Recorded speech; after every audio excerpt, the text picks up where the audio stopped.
Good afternoon, ladies and gentlemen, and welcome to the first stream of our presentations.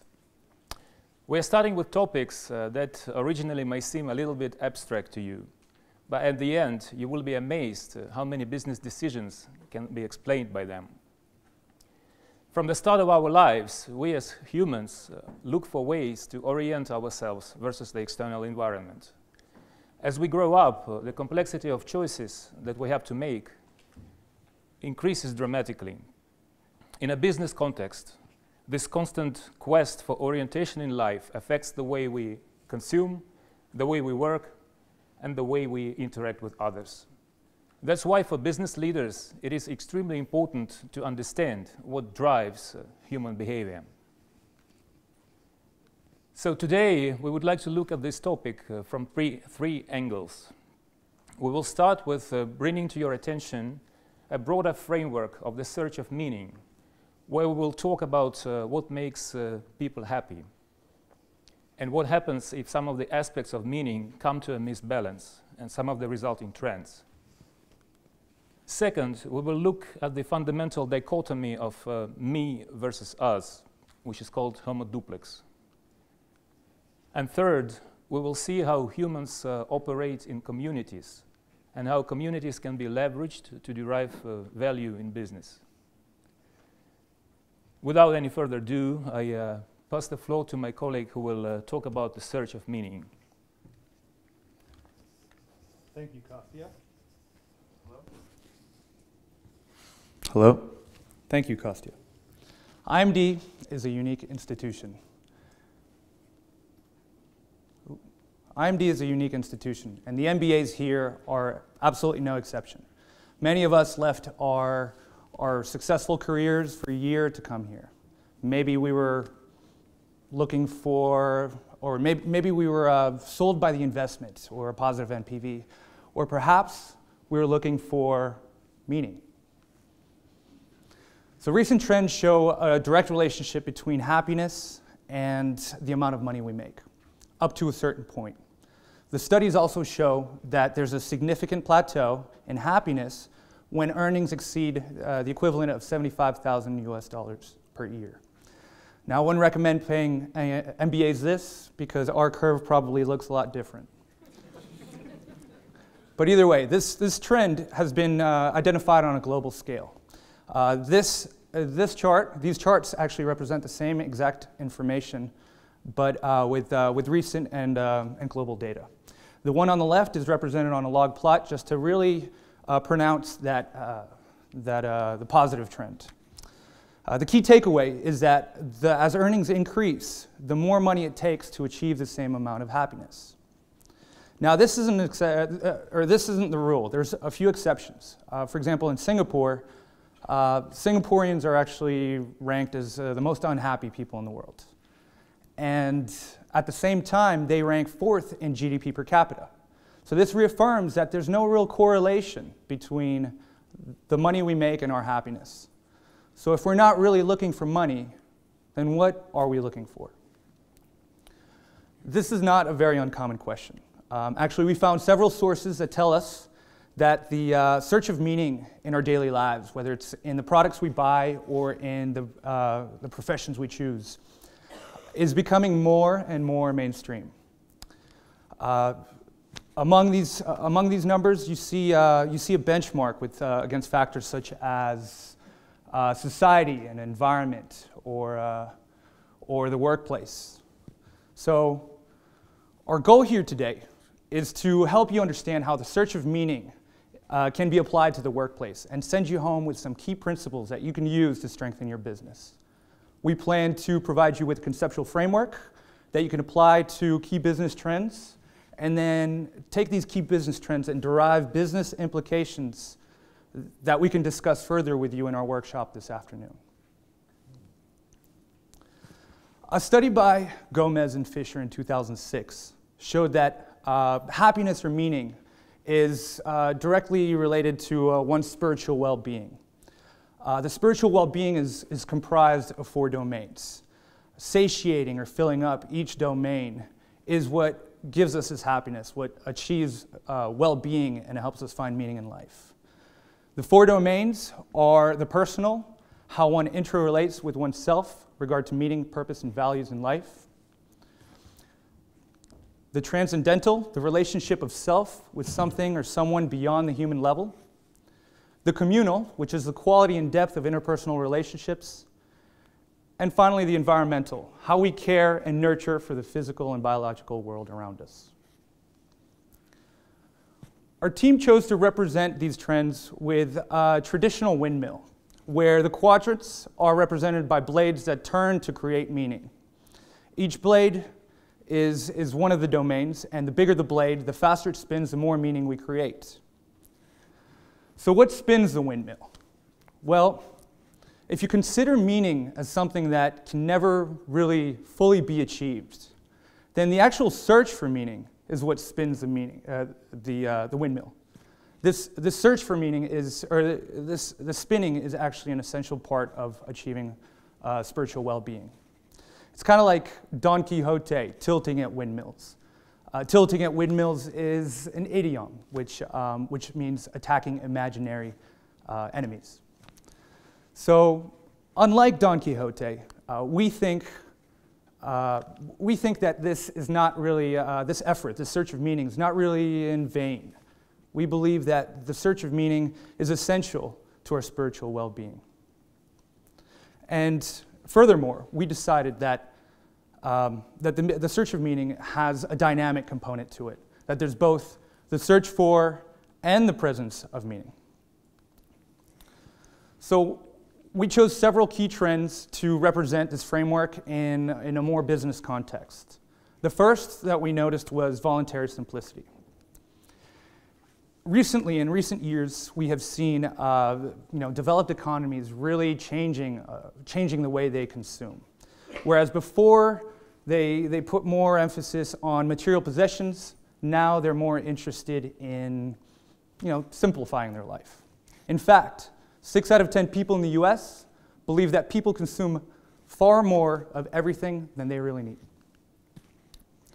So voluntary simplicity is the act of reducing the complexity of our lives. Whether it's buying one really special shirt instead of 6 mediocre shirts, or maybe buying an old and reliable car instead of taking out a loan to buy a fancy new one. We generate our own electricity, we produce our own food, and basically we put more value on the things. Like for example, a ray of sunshine in your bedroom in the morning, or picking up a croissant by the bakery on the way to work. Anyways, this reduced attachment to the physical environment puts more value on the things that we actually have. Less equals more. Essentially, the trend is a trend of individuality, independence, and peace of mind. And it's a movement of 200 million people from around the developed world, of which the 200 million people, 67% say that they have reduced their incomes deliberately to spend more time at work. 51% say that they'd rather buy secondary products or secondhand products or repair their existing clothes instead of buying new. And 83% say that they grow their own vegetables, fruits and vegetables. These 3 statistics reiterate the fact that maybe this trend is about individuality, independence, and peace of mind. So if we take this trend, voluntary simplicity, and apply our framework to it, we see that we're spending more time doing the things that really bring us joy. We're spending more time exploring new places and ideas. We're also engaging in the community and sharing our knowledge. And finally, we're also, it's helping us do the things that in a sustainable and responsible way.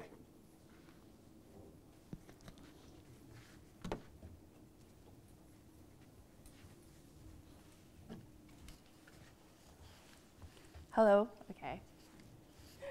But not everyone, of course, wants to cut back. I myself enjoyed my ice cream today. So people still want to enjoy, and some people, they just still want to show their status. But more and more, indulgence today must come with less of the guilt. Making it easier for consumers to do the right thing 71% actually expect this from their companies already. But you ask me, how big is this trend? How much is the market? A recent global study shows that those who love to shop want to do it responsibly and trust brands to act in the best interest of society. This translates to 2.5 billion consumers worldwide in different markets. That is part of the guilt-free trend. And going back to the spiritual well-being framework, this shows how people, consumers, are trying to give personal, communal, and environmental meaning back into their buying habits.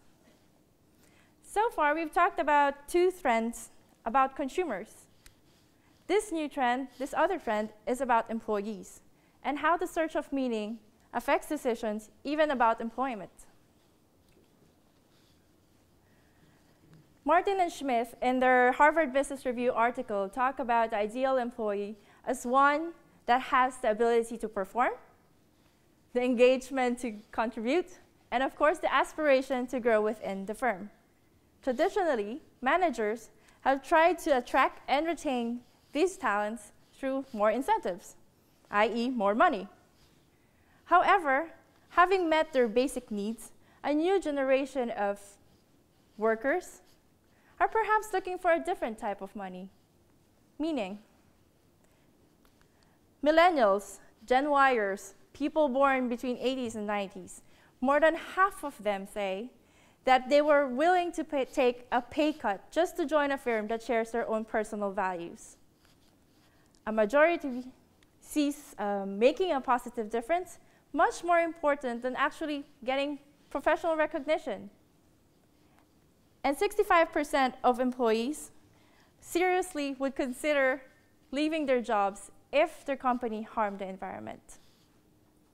This is all grounded in the search for meaning. And we can see how the personal, communal, and environmental domains all play a key role, even at the workplace. These are just 3 trends that we showed about the search of meaning. There are many more. And you will see more trends in these 2 days. But the question now is, what does it mean for business? How can business evolve? What are the practical implications of the search of meaning for leaders today? Here is a 3-step tool. First, we need to understand what drives brand choice, what motivates employees. Actually, the spiritual well-being framework gives us an insight into the underlying forces that affect all of these decisions. And because we can look at them as just gaps in the meaning, and that people are just continuously searching for it. And with this insight, we can better make decisions in developing a product, in shaping a workplace, or creating an organization, or even influencing a stakeholder. But how do we accomplish that? How do we actually create? By seeing the gap and understanding it, we can fill the gap. Our stakeholders are searching for meaning, and we can be part of their journey. 2 of these, the most important ones, are our customers and our workers. First, with our customers, who are now battling more and more complexity and uncertainty. It's not enough anymore to have a value proposition that's just functional. Of course, price and convenience, they're essential, but it's not enough. Not even emotional marketing and promising them affection or assurance. Rather, brands today need to be able to answer, what does it mean for my identity, my planet, my beliefs? By bringing meaning back into our value proposition, not only do we get customers, we get ambassadors. On to employees. We talked about how the workforce today see jobs more of as an end rather than a means. And the challenge to us leaders today is, how do we create jobs that are truly fulfilling? Schumacher, a British economist, in his book, Small is Beautiful, talks about and gives a different perspective on how we can see work and how we can create jobs that are truly fulfilling. First, work is there to give people a chance to utilize and develop their skills. Truly fulfilling work involves autonomy and learning. Second, work is there to give people an opportunity to join others in a common goal. Meaning at work involves being part of a community, whether internally through team development or externally to social programs. And then last, people are given the chance through work to produce goods for what Schumacher calls a befitting society. People want to have an impact, not just in our organization. People want to be in a company that makes a difference. By giving all these three, we create jobs that can be truly fulfilling. But it doesn't end there. Of course, we can talk about this, but how? Well, it starts with what your company stands for. It is not about what you do, it is not about what you make, but really what you believe. And have a purpose, have a credo, and say it consistently and repeatedly inside and outside. And then, of course, do it. Which leads me to my second point. We aren't perfect, but we are genuinely trying. Do not overpromise. Do not greenwash, do not give token gestures. After all, in this more increasingly transparent world, it pays to be authentic. People can tell. So rather, why not show real and demonstrable efforts, measurable too? And last, whatever we say, whatever we communicate, remember, nothing can be more as powerful and as convincing as the request for help. Involve your customers. Co-create with your employees. People want to do the right thing, so make them part of it. And so, the search of meaning goes on. There are decisions of our customers, our employees. They're at the heart of our business. But Don Quixote's quest, it does not have to be beyond our reach. There's something that we can do. And to show you how existing businesses have done it and are doing it, and how you can apply it to your own context, come to our workshop in Binyami Room B1, and we can help you give meaning back to people. Thank you.